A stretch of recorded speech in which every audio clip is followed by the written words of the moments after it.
on va essayer d'évoluer pour notre dernier jour en ce qui concerne cet enseignement que nous donnons sur la Sainte Seine. Et nous avons un service tout à l'heure. On va essayer de donner l'essentiel. Nous avons commencé depuis 3 semaines. Le premier point, c'était l'introduction. Je ne vais pas revenir sur tout ce qui a été dit, parce que j'ai envie d'avancer. Le premier point, c'était l'introduction. On a essayé d'expliquer que la Sainte Seine, c'est le passage de l'ancienne alliance à la nouvelle alliance. Le deuxième point, c'était l'origine de la Sainte Seine, c'est la Pâque. Le troisième point, nous avons vu ensemble les éléments de la Sainte Seine, le pain et le vin. On a mis l'accent sur la dimension spirituelle. Le quatrième point que nous avons vu hier, c'était qui peut prendre la Sainte Seine. Nous avons dit que celui qui peut prendre la Sainte Seine doit être né de nouveau, c'est-à-dire être baptisé d'eau et d'esprit. Cela exclut les enfants. Parce que hier je n'ai pas dit, parce que nous disons que selon la doctrine, pour être baptisé, le baptême du moins est un engagement d'une bonne conscience. Donc, nous partons du principe qu'un enfant n'a pas cette bonne conscience-là de se dire je vais m'engager, parce que celui qui est baptisé, c'est celui qui s'engage. Et donc, un enfant ne peut pas s'engager pour la simple et bonne raison, on peut dire tout et n'importe quoi à un enfant et il peut l'accepter. Ce n'est pas de sa faute, c'est un enfant. Donc, si quelqu'un n'est pas né de nouveau, baptisé d'eau et d'esprit, il ne peut pas prendre le repas du Seigneur. Quand je dis qu'on l'exclut, c'est la parole de Dieu. Parce que le Seigneur voudrait que celui qui prenne ce repas soit conscient de ce qu'il fait. Et un enfant n'est pas conscient. Vous pouvez lui tendre cette coupe de vin, il va boire. Et en ne sachant...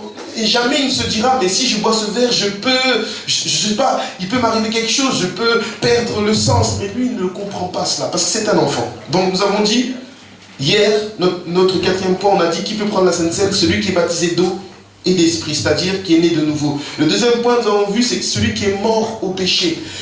Si vous prenez Galates chapitre 5, à partir du verset 17, lisez du verset 17 jusqu'à la fin du chapitre, vous allez voir qu'on nous explique c'est quoi les œuvres charnelles. C'est la dissolution, c'est la haine, c'est la méchanceté, c'est la débauche, la fornication. Tous ces éléments-là représentent les œuvres de la chair. Et celui qui prend la Sainte Seine, ces œuvres-là doivent mourir en lui et il doit vivre par l'esprit. Et quand vous lisez toujours Galates chapitre 5, vous allez voir qu'on parle des œuvres de l'esprit, ou du moins du fruit de l'esprit. C'est l'amour, la paix, la joie, la fidélité, et j'en passe. Donc, celui qui peut prendre ce repas, c'est celui qui a fait mourir la chair dans sa vie, et qui vit par l'esprit. Vous voyez, il doit faire mourir sa chair, ses envies, ses passions, et vivre par l'esprit. Mais tout ça, c'est l'Esprit de Dieu qui le fait, parce que l'Esprit de Dieu a le pouvoir d'agir de cette manière. Et nous avons vu aussi que prendre ce repas, il faut avoir le discernement. Le discernement dans le sens de comprendre quelle est la réalité spirituelle de ce repas. C'est pour cela que nous avons débuté en expliquant ce que représentait le pain spirituel et le vin. Pour que chacun comprenne que ce pain-là, c'est la représentation de la parole de Dieu, et ce vin, c'est la représentation de celui qui doit être ivre en esprit pour le Seigneur, qui doit perdre son sens à cause du Seigneur Jésus, ou par le Seigneur Jésus-Christ. Et nous avons vu aussi que celui qui peut prendre la Sainte Seine, c'est celui qui a la foi. Vous avez remarqué que le pasteur nous a conduits dans la foi, parce que c'est un acte de foi de prendre ce repas. Parce que vous devez croire, nous devons tous croire que celui qui va prendre ce repas, dans ce repas est caché ta guérison. Hein, tu ne m'as pas entendu. Amen. Amen, amen. Celui qui prend ce repas doit croire que dans ce repas est caché son mariage. Amen. Là, tu m'as un tout petit peu plus compris. Celui qui prend ce repas doit croire que tout ce qu'il attendait va se réaliser à travers ce repas. Mais il faut que nous comprenions que ce repas, c'est le repas pour les enfants de Dieu, c'est le repas que nous devons prendre en tant qu'enfants de Dieu. Donc il y a une réalité spirituelle qui est cachée. Et donc celui qui prend ce repas par la foi, il le croit que quelque chose va se passer. C'est-à-dire que quand tu prends ce repas, il faut que tu crois que ta maladie que tu transportes ou que tu as depuis de nombreuses années, elle va s'arrêter pas demain. Au moment où tu prendras ce repas. Bien aimé, c'est ça la foi. Parce que la foi, elle peut déplacer des montagnes. Les Écritures disent que tout est possible à celui qui croit. C'est-à-dire que le mot possible veut dire que tout ce qui existe, tout ce qui est visible et même invisible peut se réaliser à travers la foi. Amen. La foi, c'est une longue histoire. Une histoire extraordinaire, mais une longue histoire. D'ailleurs, les Écritures disent que La foi, c'est aussi espérer. Et celui qui espère, tant qu'il n'a pas vu la chose, il doit continuer à espérer. Parce que le jour où la chose viendra, cela ne servira plus à espérer. En fait, l'espérance, elle existe parce que j'espère en quelque chose que je n'ai pas encore. Que je n'ai pas encore obtenu. C'est la foi. Mais lorsque tu obtiendras cette chose-là, tu continueras à avoir la foi. Pourquoi? Parce qu'après avoir espéré et reçu la raison pour la chose pour laquelle tu as espéré, il y a autre chose qui va arriver et tu dois continuer à espérer jusqu'à ce que Christ revienne. Parce que quand Christ reviendra nous chercher, il n'y aura plus besoin d'espérer parce qu'il sera là, on sera avec lui. Donc c'est ce qu'on a vu hier. Ce matin, nous allons parler, j'ai 9 points. Mais ne vous inquiétez pas, on va les voir à 9 points. Parce qu'il n'y en a que 2 que je vais développer. On va essayer de répondre à une question. Notre point 5. Allons-y. Qui peut préparer la Sainte Seine? Parce que nous devons comprendre que cette Sainte Seine doit être préparée. Nous allons prendre les Écritures, s'il vous plaît. Marc chapitre 14, verset 13. Alors, vous notez Marc chapitre 14, verset 13 et Exode 12, 5. Exode 12, 5, Marc chapitre 14, verset 13. Allons-y. Marc chapitre 14, verset 13. Alors, excusez-moi. Il est dit ceci. Alors, Jésus-Christ a envoyé ses disciples pour préparer la Pâque. Souvenez-vous, je le répète, on a dit que la Sainte Seine, son origine, c'est la Pâque. Donc, c'est quand même assez... Les deux sont étroitement liés. Et donc, les disciples ont dit à Christ, où allons-nous manger la Pâque? Où allons-nous préparer la Pâque? Et la réponse de Jésus est très claire. J'ai dit Marc 14, 13? Oui. Alors, verset 13. Il envoya 2 de ses disciples et leur dit, allez à la ville, vous rencontrerez un homme portant une cruche d'eau, suivez-le. Où qu'il entre, dites au maître de la maison, le maître dit, où est le lieu où je mangerai la Pâque avec mes disciples? Donc vous comprenez qu'il devait manger la Pâque. Et c'est pendant la Pâque, je le répète encore, selon Matthieu chapitre 26, verset 26, que Jésus a introduit la Sainte Seine. C'est très important de répéter ces choses-là. Maintenant, il fallait manger la Pâque. Et pour manger cette Pâque-là, qu'est-ce qui s'est passé? Selon Marc chapitre 14, verset 13 à 14, il a dit aux disciples, quand vous irez dans la ville, vous trouverez un homme qui porte une cruche d'eau sur la tête, et dans cette cruche, il y aura de l'eau. Et vous allez suivre cet homme-là, vous lui parlerez, vous allez le suivre, et vous allez vous retrouver à un endroit, et c'est à cet endroit-là qu'on mangera la Pâque. En fait, ce que j'ai voulu vous dire, c'est que quand on pose la question qui prépare la Sainte Seine, c'est un homme qui porte une cruche d'eau. Et comprenez que l'eau, c'est la parole de Dieu. Parce qu'il faut que vous sachiez que dans certaines contrées du monde, en Palestine, en Afrique, en Occident, ça se faisait il y a un certain temps, plus trop maintenant, mais dans certaines parties du globe, les personnes qui portent un seau d'eau sur la tête, ce sont les femmes, pour aller puiser de l'eau dans un puits.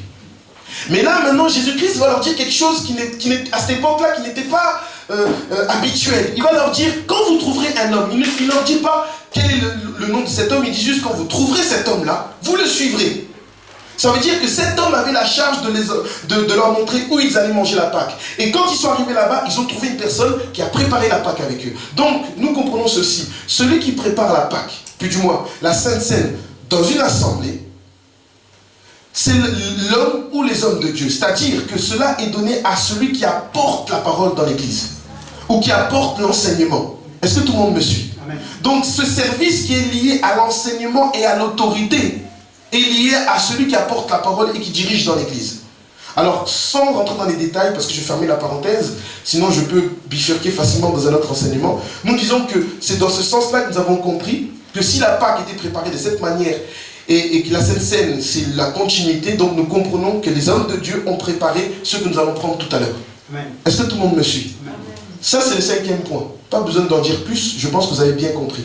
Mais je pense qu'avec d'autres enseignements, ça va être encore plus assimilé. On passe au point 6, s'il vous plaît. Le point 6,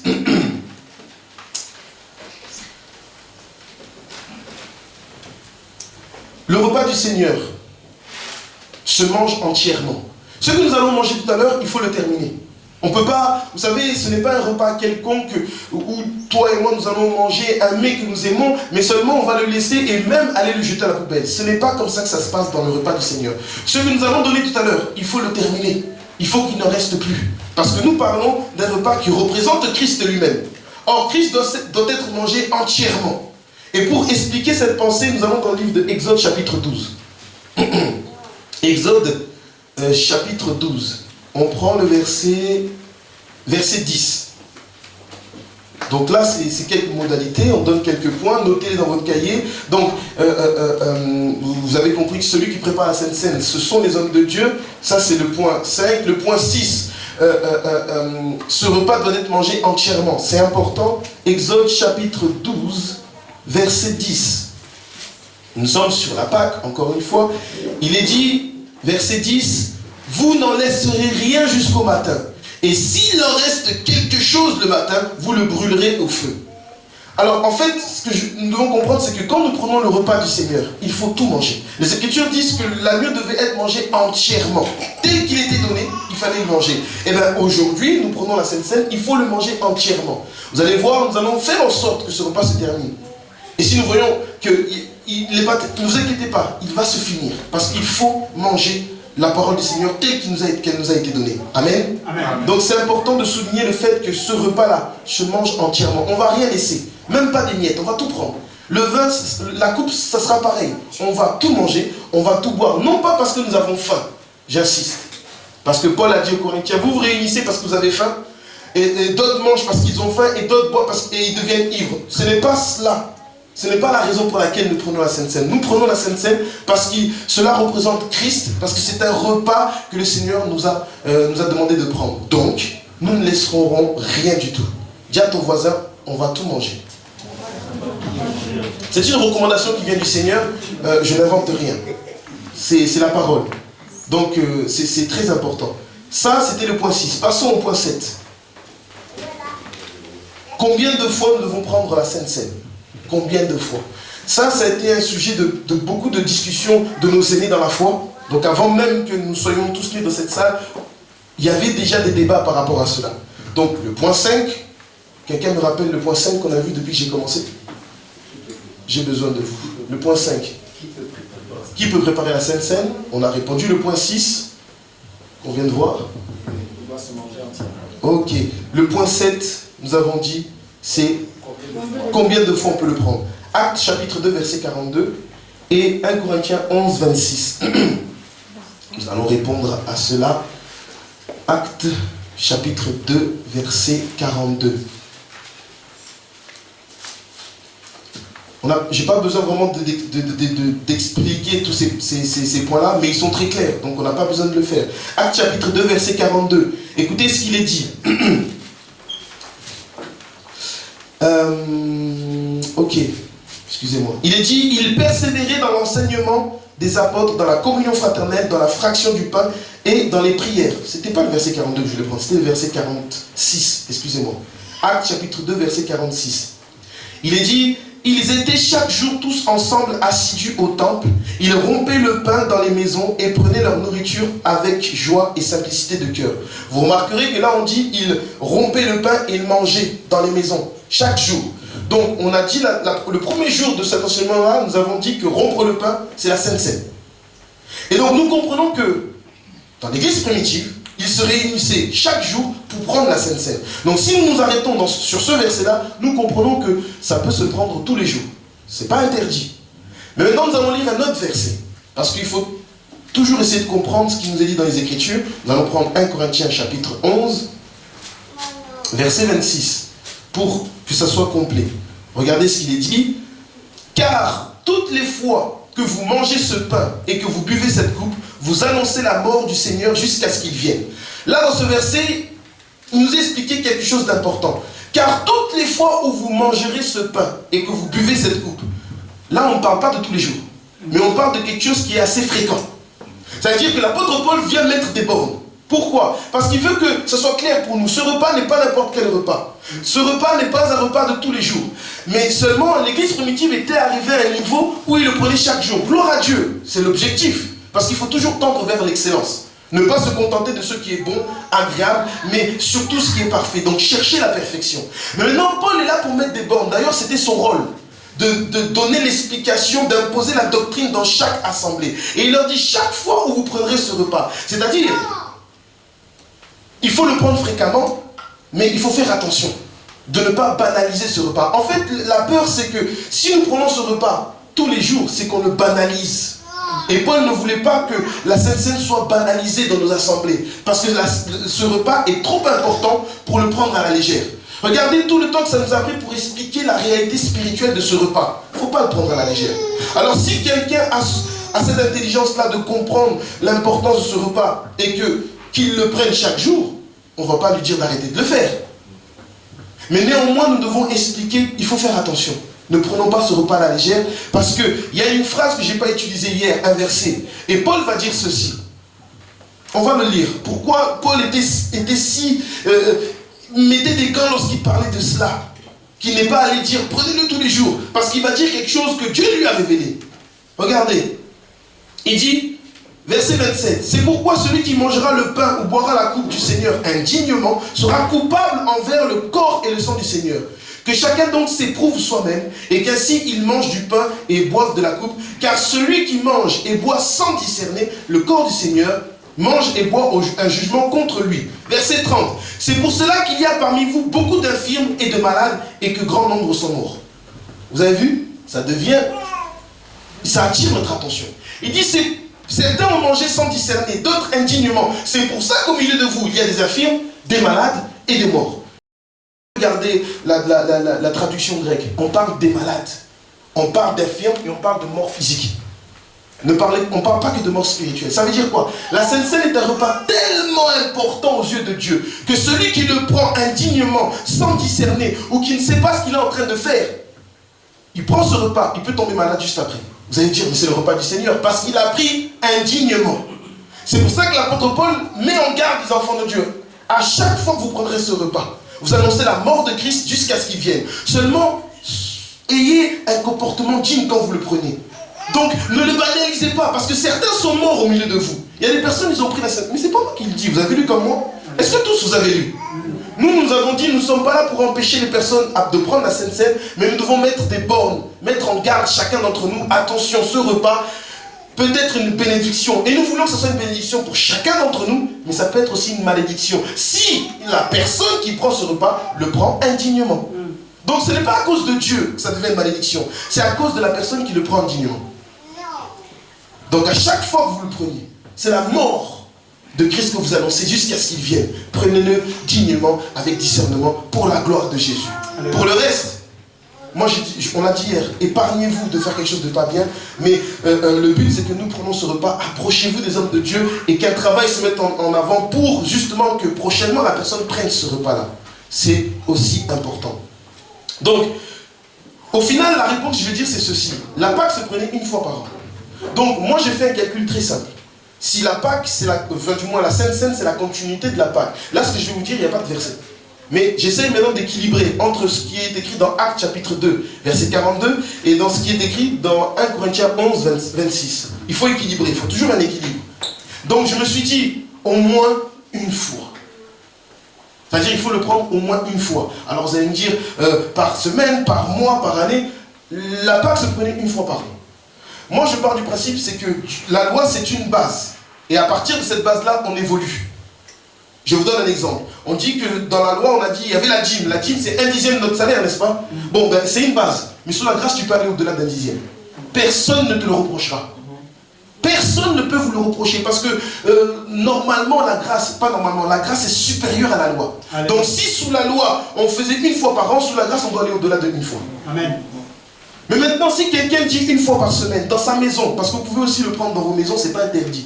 Même si je ne vais pas m'étaler sur cela. Mais dans sa maison, même si dans un premier temps nous espérions, puisque c'est une première, que nous le prenons d'abord ensemble, avant de s'étaler dans nos maisons. C'est important ce que je vous dis justement, parce que ce repas doit être pris dignement et pas n'importe comment. Et donc, si on le prend une fois par semaine, une fois par mois, une fois tous les 3 mois, il n'y a pas d'écriture qui le dise, mais seulement il faut le prendre dignement. Amen. Amen. On avance. On a fait 5, 6, 7, 8e point. Ok, celui-là, il m'intéresse. Comme les autres, mais celui-là un peu plus, parce que c'est celui-là où le Seigneur m'a mis à cœur. Le repas du Seigneur, c'est un repas qu'on prend dans l'unité. Donc, ce n'est pas un repas qu'une personne va prendre en catimini, mais on doit le prendre ensemble. Donc, là on est au point 8, le repas du Seigneur, c'est le repas qui se prend dans l'unité ou ensemble. En fait, ce repas ne se prend pas seul. Parce que c'est un repas, en fait, dans ce repas-là, nous devons tous manger le corps, tous boire le sang. Parce que c'est ce corps-là qui est mort pour chacun d'entre nous. Est-ce que tout le monde me suit? Quand nous avons regardé les Écritures et nous nous sommes rendus compte que personne n'a pris ce repas seul. Mais à chaque fois, ils le prenaient ensemble, en assemblée, les Corinthiens ensemble, dans l'église primitive ensemble. Donc nous avons compris que cela se prend au moins à 2 voire à 3, selon Matthieu chapitre 18. C'est le verset, après le verset 20, il est dit là où 2 ou 3 s'accordent en mon nom.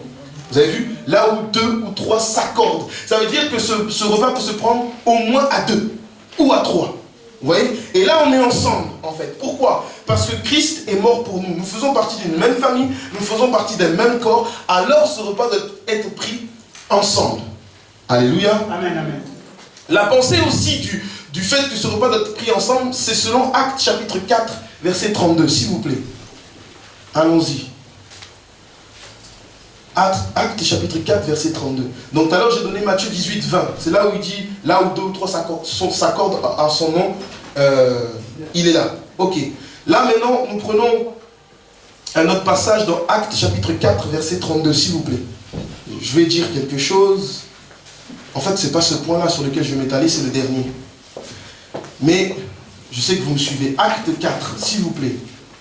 Regardez ce qu'il est dit. C'est intéressant.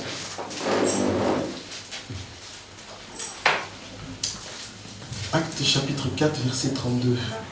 Il est dit ceci. Acte 4, verset 32. La multitude de ceux qui avaient cru était qu'un cœur et qu'une âme. Nul ne disait que ces biens lui appartenaient, en propre, mais tout était commun entre eux. En fait, qu'est-ce que j'ai envie de ressortir de ce verset? Quand il est dit que toute cette multitude, ils étaient plus de 3000 personnes, ils étaient qu'une seule âme, qu'un seul cœur. J'ai envie de ressortir cette pensée par rapport à la Sainte Seine, parce que c'est un repas qui se prend ensemble.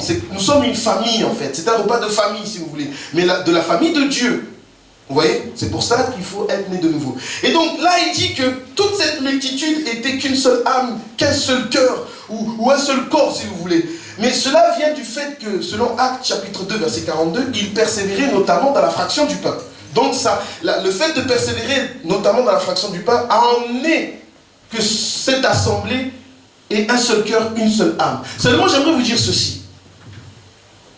Là où on retrouve un seul cœur et une seule âme, c'est dans le corps d'une personne. Vous êtes d'accord avec moi? Alléluia. Donc lorsque Dieu voit l'église primitive, il voit une personne. Amen. Il ne voit pas 2 personnes. Alléluia.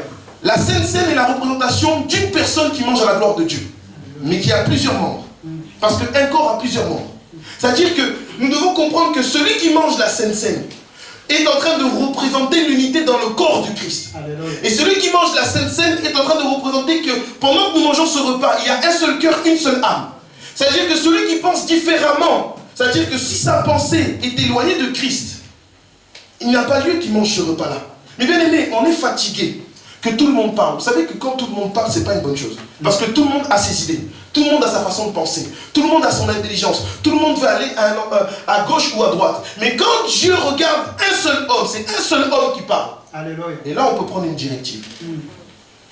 Alléluia. Amen, amen. Pourquoi? Celui qui est venu mourir à la croix, c'est en aller. Les Écritures disent que, je vais vous dire un secret, les Écritures disent que Jésus-Christ a été dérobé, comme si on l'a volé. Lisez Actes chapitre 1. Il a été dérobé dans la nuée. Et on a dit aux disciples, pourquoi vous regardez de cette manière-là? Celui qui est parti reviendra. Mais seulement quand nous lisons les Écritures, nous nous disons, bon, Christ reviendra le jour de l'enlèvement. J'aimerais vous dire, d'une certaine manière, Christ est déjà revenu. Parce que si nous formons un corps, le corps qui est représenté, c'est celui de Christ. Alléluia. Donc ça veut dire que si nous avons une seule âme, un seul cœur, c'est-à-dire si nous pensons tous de la même manière, si au milieu de nous il n'y a que la recherche de Christ, et ce n'est pas une fantaisie ce que je suis en train de vous dire, parce qu'ils étaient une multitude, plus de 3000 personnes, à ce moment-là ils étaient même 5000, mais ils étaient capables de penser tous de la même manière, la gloire de Jésus. Mais bien aimé, il est honteux dans une assemblée où il y a plusieurs pensées, plusieurs dénominations. Écoutez, nous ne sommes pas en démocratie. Vous le savez qu'on n'est pas en démocratie. On n'est pas, dans un gouvernement oligarchique. On n'est pas dans un gouvernement gérontocratique. Non, nous sommes en théocratie. C'est Dieu qui dirige. C'est Dieu qui commande. Et si toi et moi on n'est pas d'accord, alors on n'a qu'à aller voter pour que le prochain président soit un président ou une présidente. Vous comprenez ce que je suis en train de dire? C'est au mois d'avril. Hein. Moi je ne parle pas de cette présidence. Moi je parle de Dieu. Dieu n'a pas été voté. Il est Dieu parce qu'il est Dieu. Amen. Et c'est lui qui dirige. Or, pour qu'il y ait une seule âme et un seul cœur, c'est la théocratie qui doit gouverner. C'est-à-dire, c'est Dieu qui décide. Et toi et moi, nous sommes des sujets, nous avançons. Est-ce que c'est clair pour tout le monde? Or, lorsque nous prenons le repas, la Sainte Seine, ça veut dire que ce pain c'est Christ, ce sang c'est Christ. Donc c'est lui qui commande et qui décide.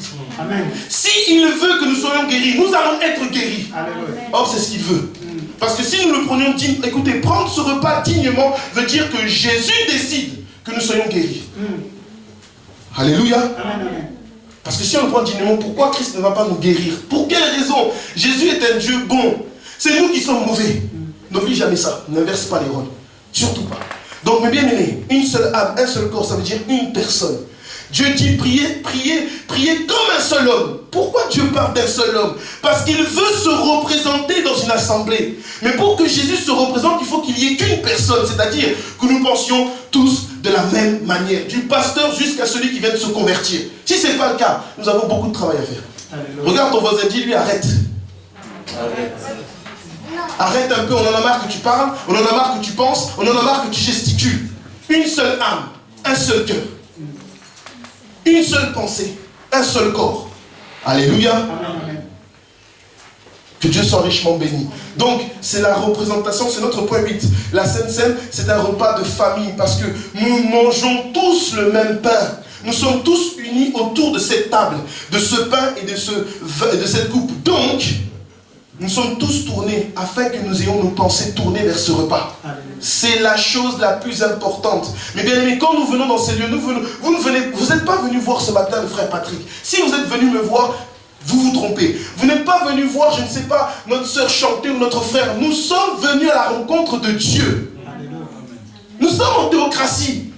Je n'ai pas dit une dictature. J'avais envie de le sortir. Parce que la dictature, Dieu est bon. Parce que non, moi, si j'étais Dieu, vous serez en dictature. De toute façon. Oui, si j'étais Dieu, mais je ne le suis pas. Si j'étais Dieu, dictature. Parce qu'il y a certains pays qui ne vivent que par la dictature et ils ont besoin même de la dictature. Oui, certains vont nous jeter des pierres, mais c'est la vérité. Tout le monde ne peut pas grandir en démocratie. Bref, je ferme ma parenthèse. Parce que là, je n'ai pas envie de parler de politique. Seulement, nous sommes en théocratie. Ça veut dire quoi? Dieu pense, Dieu dit, il faut faire. Mais il le fait à travers des hommes. À travers des hommes, parce que Dieu, il le fait à travers des hommes. Là, pour le coup, je ferme cette parenthèse. Donc, mes bien-aimés, ce point 8 est important. Ça représente l'unité.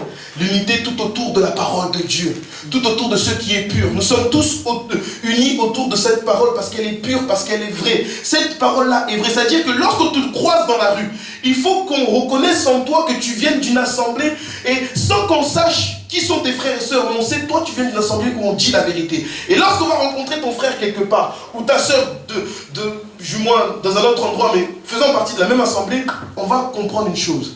Mais vous parlez de la même manière. Écoutez, je vais vous dire un secret.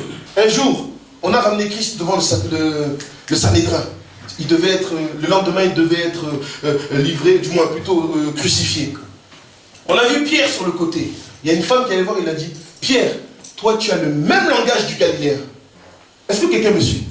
Pierre a voulu dire, non mais je ne le connais pas. On lui a dit, arrête de mentir. Tu parles comme lui.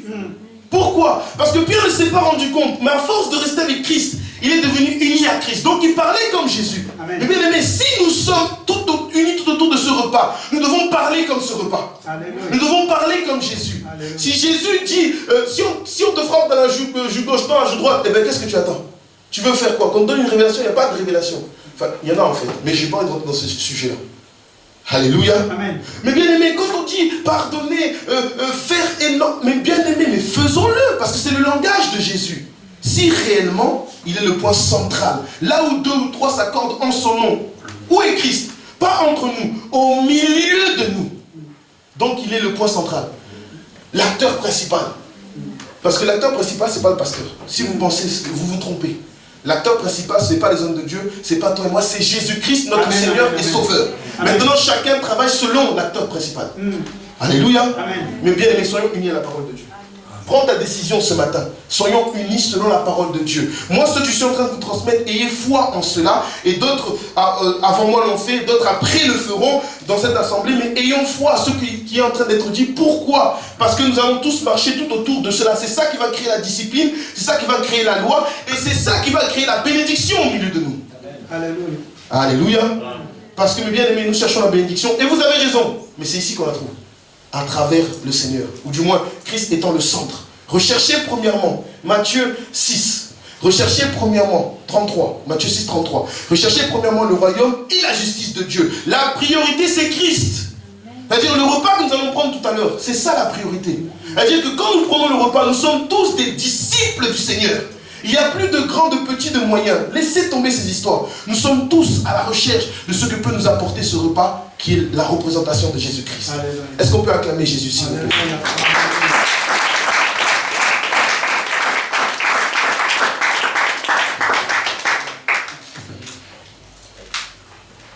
Le dernier point que je veux prendre.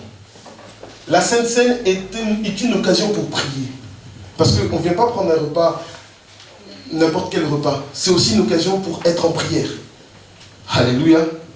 Et comme nous allons prier avant de prendre ce repas, j'aimerais inciter l'Église à faire une prière. Vous savez, dans les Écritures, il y a beaucoup de personnages qui ont fait des prières. Et je vais prendre la prière d'un personnage. Peut-être que vous connaissez, peut-être que vous ne connaissez pas, mais ce n'est pas un problème. Regardez. Avant cela, on va prendre le livre de Marc, s'il vous plaît. Marc.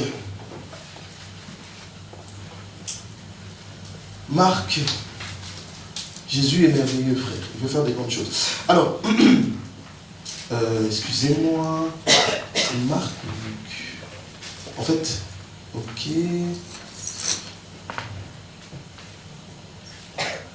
Marc chapitre 9. Alors là, on va parler de la transfiguration, mais je vais mettre l'accent sur la prière. D'accord? Parce que la Sainte Seine est une occasion pour prier. C'est notre dernier point et après, nous allons passer. Il me reste que vraiment, je ne dépasserai pas ces 12 ou 13 minutes qui me restent. Regardez, il est dit, 6 jours après Jésus, verset 2. Donc Marc 9, verset 2. 6 jours après, Jésus prit avec lui Pierre, Jacques et Jean. Et il les conduisit seuls à l'écart sur une haute montagne. Il fut transfiguré devant eux. Ses vêtements devinrent resplendissants. D'accord? Ses vêtements devinrent resplendissants et d'une telle blancheur qu'il... C'est pas ces versets-là que je voulais prendre, c'était Luc. Allons dans Luc, s'il vous plaît. Parce que dans l'évangile selon Marc, selon Luc et selon Matthieu, la transfiguration est présentée dans un angle différent, mais c'est la même chose. Hein, que personne ne vous trompe. Et là, en fait, ce que je cherche, c'est pas dans l'évangile selon Marc. Alors, une haute montagne, il fut transfiguré avant... Non, ça doit être Luc 9. Prenez Luc 9, s'il vous plaît. Je suis désolé. Ça m'est venu comme ça, mais c'est pas celui-là que je voulais prendre. Transfiguration, oui, ok, j'ai trouvé. Luc chapitre 9, verset 28. Excusez-moi, on va prendre l'évangile selon Luc. Il est dit, environ 8 jours après qu'il eut dit ces paroles, Jésus prit avec lui Pierre, Jean et Jacques. Et il monta sur la montagne pour prier. Pendant qu'il priait, l'aspect de son visage changea et son vêtement devint d'une éclatante blancheur. Et voici 2 hommes s'entretenaient avec lui. C'était Moïse et Élie qui, apparaissant dans la gloire, parlaient de son départ qu'il allait accomplir à Jérusalem. Alors, Jésus-Christ est en train de parler avec Moïse et Élie. Ils s'entretiennent sur ce qu'il va accomplir à Jérusalem. En fait, il parle de sa mort et sa résurrection. Moi, j'aime bien cette histoire. Moïse, que les Israéliens défendent comme s'ils pensaient que Moïse avait besoin qu'on le défende. Et Élie, celui qui a fait descendre le feu du ciel, Moïse le libérateur, Moïse le libérateur et Élie, celui qui fait tomber du feu du ciel, discutent avec Jésus de ce que Christ va accomplir, donc de sa mort et de sa résurrection. Ça veut dire que la Sainte Seine, c'est la mort de Jésus-Christ jusqu'à ce qu'il revienne. Donc c'est la mort et quelque part aussi la résurrection, jusqu'à ce qu'il vienne nous chercher. Vous êtes d'accord avec moi? Ok. Mais maintenant, ce qui m'intéresse, c'est pas trop cette discussion.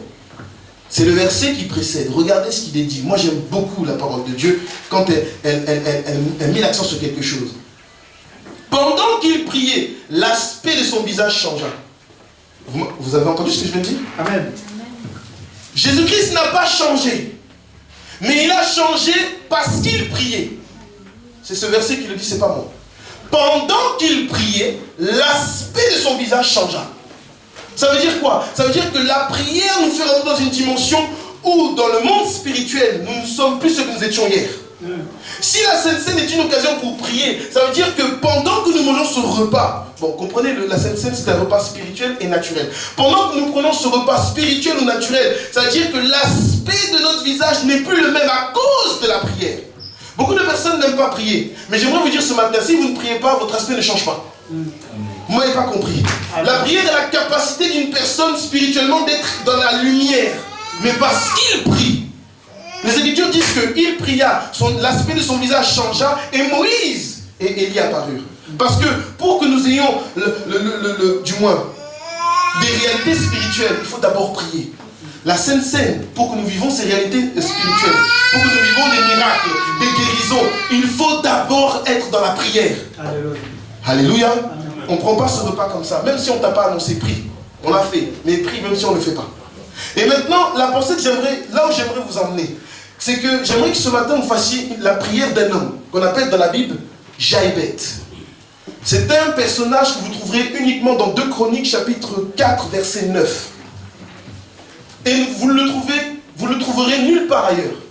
Il vient de la tribu de Juda. C'est un personnage qui est méconnu. Mais moi j'aime sa prière. Et tout à l'heure on a parlé de la foi. J'aimerais qu'on ait une prière de foi, mais la prière de foi qu'a fait Jaébet. Jaébet veut dire littéralement souffrance, tristesse, complication. Mais il venait de la tribu de Juda. Donc c'est-à-dire qu'il était connu de Dieu. Sa mère l'a enfanté avec difficulté. Elle lui a donné ce nom-là. Parce que quand elle l'a enfanté, c'était difficile. Je vais vous faire un résumé, mais on va lire le verset. Et maintenant, cet homme qui était lié à son nom, il a souffert dans sa vie.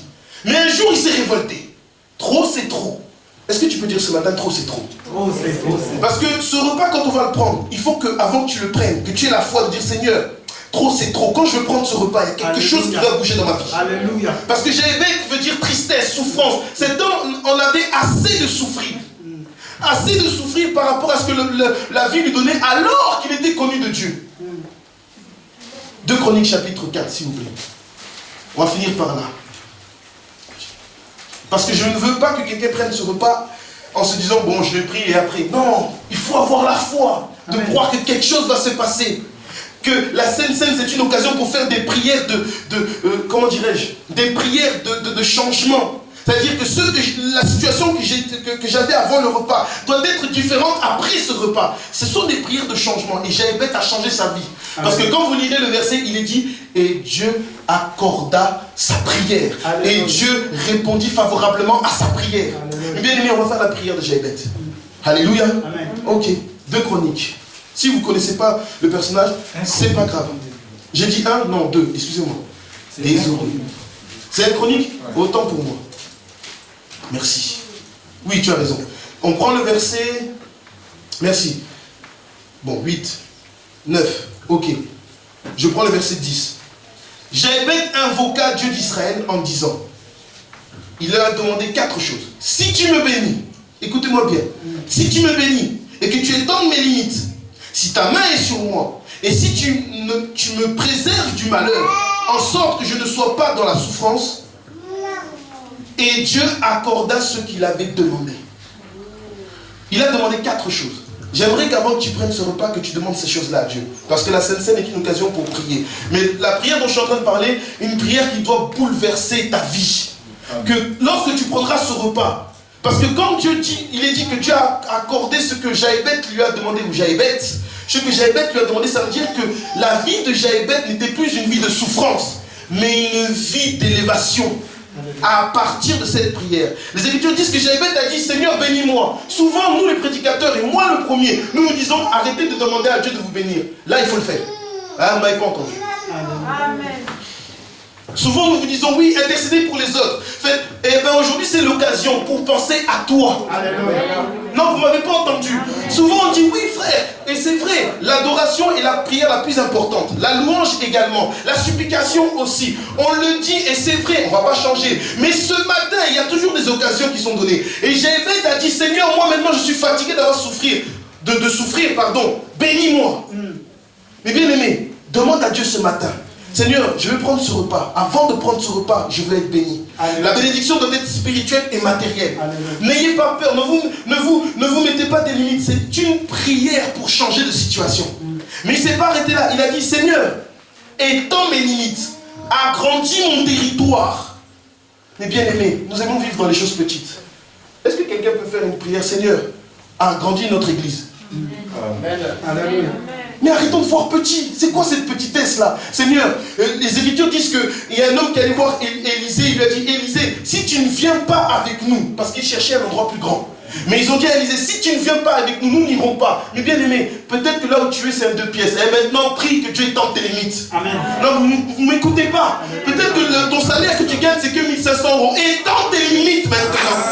Bien aimé, arrêtons de voir tout petit. J'ai fait se lever un matin. Il a dit, ma souffrance va s'arrêter aujourd'hui. Pas demain.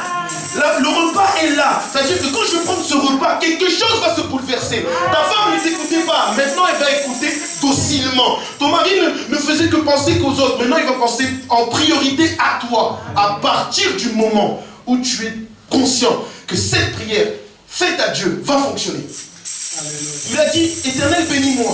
Il a dit, Éternel, étends mes limites. Il a dit, Éternel, étends ta main. Amen. Ça veut dire plusieurs choses. Mais l'une des choses, quand on parle d'étendre sa main, veut dire la protection. Amen. Mais Dieu doit nous protéger, mes bien-aimés. Il y a des gens qui ont été atteints du Covid dans cette salle. Ne dites pas non, c'est vrai. Parce que ne croyez pas les gens qui disent, oui, ceux qui sont atteints du Covid, ils n'ont pas le Seigneur. Mais bien sûr. Alléluia. Ça, c'est une histoire, mais elle n'est même pas à dormir debout. Moi, je n'écoute pas ces histoires-là. Parce que le Seigneur dit que, souvent le juste est atteint, n'est-ce pas? Souvent le juste est atteint. Mais suivez la suite, lisez la suite du verset. Mais le méchant meurt. C'est ce que Dieu dit. Le juste est atteint, mais Dieu l'en délivre. Mais le méchant, il n'est pas délivré, il meurt. Bon, maintenant le méchant, c'est Dieu qui décide qui il est. Moi, j'ai pas envie d'extrapoler en vous disant oui, non. Parce que je ne sais pas, s'il faut le méchant qui est dehors là, demain, ça va être un grand homme. Je le laisse tranquille. Alléluia. Mais lisons la parole de Dieu. Ça peut toucher. Mais Dieu dit, étends ta main. Moi, Jaébet a dit, Seigneur, protège-moi. Protège-moi. Et moi, je vais plus loin. Protège-moi et mes frères et sœurs. Protège-moi et ma famille. Protège-moi et mon compte. Protège-moi et mes biens. Mais bien aimés, arrêtons d'être des petits chrétiens qui pensons que Dieu peut faire que des petites choses. C'est pour ça qu'on est petits. Dans des petites salles, dans des petites chaussures, dans des petits vêtements, on a tout petit. Amen. On a tout petit. Oui, non, mais tu sais, moi je vis dans un monde où on ne peut pas avoir plusieurs enfants. C'est pas ton problème. Petit. Alléluia. Mais Jaébet a vu grand. Il a dit, c'est pas parce que je suis triste, souffrant, pauvre, que Dieu ne va pas me donner. Seigneur, étends ta main. Amen. Et il a dit, Seigneur, préserve-moi du mal. Parce que si le Seigneur peut accomplir des grandes choses, parce qu'hier il les a faites, le Seigneur aussi peut faire en sorte que le mal qui est arrivé à Job ne m'arrive pas. Là, vous ne m'avez pas compris. Alléluia. Il a dit, Seigneur, préserve-moi du mal. Mais bien aimé, tu vas manger un repas. Je ne sais pas, il y a tes études, tu penses à tes études, tu penses à tes tracas, tu as un certain âge, c'est difficile, pendant toutes ces années tu as vécu à un endroit, mais bien aimé, il est temps que ça change. Alléluia. Bien aimé, on est tellement... Je ne comprends pas pourquoi les enfants de Dieu, on voit petits, dans un corps petit, dans des esprits petits, comme des petits, parce qu'on est grand. Amen. Alléluia. C'est-à-dire que moi, ça me dépasse. Nous allons prendre un repas de grands, mais nous agissons comme des petits. On agit comme des enfants qui ont 5 ans. Mais moi, je vous dirais une réalité. Vous savez tous que je viens d'avoir un enfant. C'est elle qui commande à la maison. Mais c'est un enfant. Comment elle peut me commander, moi, un grand garçon comme ça? Elle commande. Quand elle pleure, il faut qu'elle mange. Quand elle pleure, il faut qu'elle dort. Quand elle pleure, on doit la changer. Si un enfant peut contrôler le grand garçon que je suis, ou la grande maman qui est ma femme, c'est-à-dire que Dieu veut nous montrer que si des petits enfants peuvent vous maîtriser, mais comprenez une chose, vous, avec votre intelligence, demandez-moi ce que vous voulez, et je vous l'accorderai. Alléluia. Alléluia. Mais nous voyons que petit, non, ça ne peut pas se faire. Non, ça se passait à l'époque de Paul. Continuons à penser petit, voir petit et marcher petit comme des petits et nous allons rester petits. Mais je vous dis la vérité. Parce que la Sainte Seine, c'est le repas des grands, des victorieux, des forts. C'est-à-dire qu'il était un homme souffrant, mais dans sa prière, on a vu la qualité d'un homme fort. Il a dit, Seigneur, bénis-moi. Certains, quand ils regardent la prière, ils disent, mais cette prière, c'est la prière d'un orgueilleux. Non, mes bien-aimés, fini la souffrance. On a envie de vivre comme Dieu le veut. Non, il faut prier. Dieu fait quelque chose. Je vais manger un repas, ma vie doit changer. Elle doit être chamboulée. Mes bien-aimés, en 2020, ça a été dur. En 2021, ça a été dur. En 2022, on va être des grands. Alors, est-ce qu'on peut acclamer Jésus-Christ? Alléluia. Non, mes bien-aimés. Et la fin du verset dit, et Dieu lui accorda sa prière. Ça fait du bien quand vous avez couru pour avoir une médaille. À la fin, vous avez terminé premier et on vous donne une médaille d'or. T'as pas couru en vain. Moi, je vous ai dit hier, moi, je ne viens pas ici pour chauffer les chaises. Et je sais que vous aussi, vous ne venez pas pour chauffer les chaises, mais que Dieu soit richement béni. On va se tenir debout, mes bien-aimés. Nous avons un service. Alléluia. Donc, tu vas prier, tu vas faire la prière. Quand tu vas faire la prière de Jaïbet, cette prière-là d'un homme fort, regarde ta situation, pense à ta situation. Mais j'aimerais, comme on disait hier, celui qui est né de nouveau, il expérimente la grandeur de Dieu. Jaïbet a expérimenté le changement par la prière. Jaïbet a expérimenté que lorsqu'on parle à l'Éternel des armées, le Dieu d'Israël. Oh, mes bien-aimés, pourquoi les Écritures disent qu'il a prié le Dieu d'Israël? Parce qu'avant, Israël n'était pas Israël, il était Jacob. Mais il est devenu Israël. Donc, lorsque Jaïbet priait, il disait, Seigneur, toi qui as changé mon père Jacob en Israël, alors moi aussi je vais être changé. Parce que je fais partie d'une famille de changer, alors je dois changer pour être grand, parler grand, vivre grand, avoir des grandes choses. Arrêtons d'être des petits. Je ne parle pas du poids. Je ne parle pas de la taille, ça ne m'intéresse pas. Moi, je parle de grand dans la vigueur, dans la puissance. Parce que mes bien-aimés, si c'était l'âge, je suis grand, la taille aussi.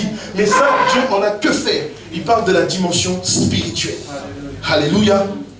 Est-ce qu'on peut prier Dieu, faire la prière de Jaïbet? Parce que nous allons prendre un repas qui doit changer nos vies. Et à chaque fois qu'on prendra ce repas, nos vies doivent changer. Prions dans la des armées.